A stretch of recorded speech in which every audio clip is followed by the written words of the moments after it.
Hi everybody, I'm Maureen Lewis and I'm going to give you my informative speech today on the history of beer. So you finally finished weeding the garden on a hot, humid day. You're dirty, sweating, and tired. You go into the garage and you grab an ice cold beer. For some reason, nothing tastes better when you're working hard. It's like a reward for all your effort, and man, does it taste good. But where did it come from? Who first made this concoction? Even if you're not a beer drinker or don't drink at all, I think you can still appreciate learning where beer came from, how it was made, and has changed over the course of time, and how it came to be in the United States. So the first thing I need to tell you is that the Smithsonian Magazine says no one's exactly sure where it came from or how it was made. So kind of a contradiction right there. While the Journal of the Institute of Brewing says that the word wine was used to describe all alcohol, even beer.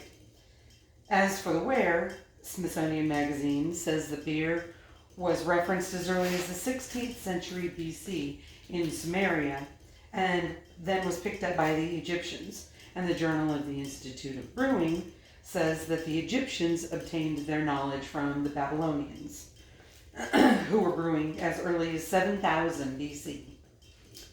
Egyptian brewing was doing fine until Cleopatra decided to tax beer, and then it started to decline, and then the Arabs came in and conquered Egypt, and of course, according to Islamic law, you're not allowed to drink alcohol, so that was that. Now, while beer's popularity was starting to wane in the Middle East, it was gaining ground in Europe.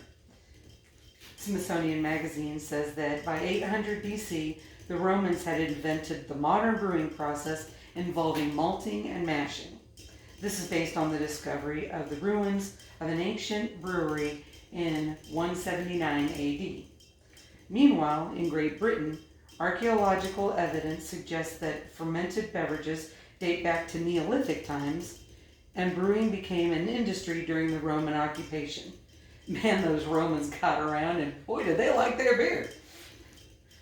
Ale was consumed widely in medieval Britain, and hops became part of the brewing process by the 16th century. And finally, we get to beer landing on our shores. Paraphrasing a National Public Radio interview between Ari Shapiro and Teresa McCullough, a beer historian, more than 1 million German immigrants came to the United States in the second half of the 1800s, and they were beer drinkers. The German immigrants brought new kinds of brewing yeast and brewing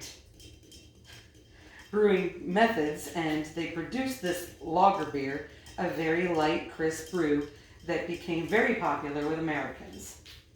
This beer evolved from heavy English-style ales to the style that's common today. By 1900, many cities had entire neighborhoods full of breweries.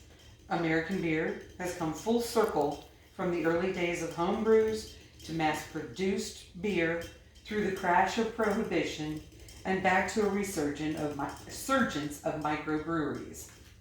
We have come a long way from the fermented yeast and water combinations of ancient Egypt and Babylonia. The advancement of brewing techniques and introducing wheat, barley, and hops to the process made an early version of what beer would eventually become. By the time the Germans came to America, they had the concept of brewing beer down and quickly had a lot of Americans falling in line to try their product and put their own twist on it. We are still doing that today. There are so many microbreweries out there, it can make your head spin.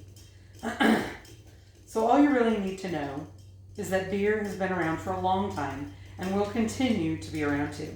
It has changed a lot in technique and ingredients, but in essence it remains the same. So if you do drink alcohol, perhaps you will consider trying a beer. Even if you don't drink, you can still appreciate learning some about where beer came from and how it came to be.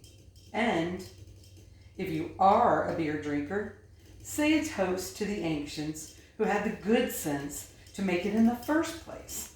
Drink up, and please don't drink and drive.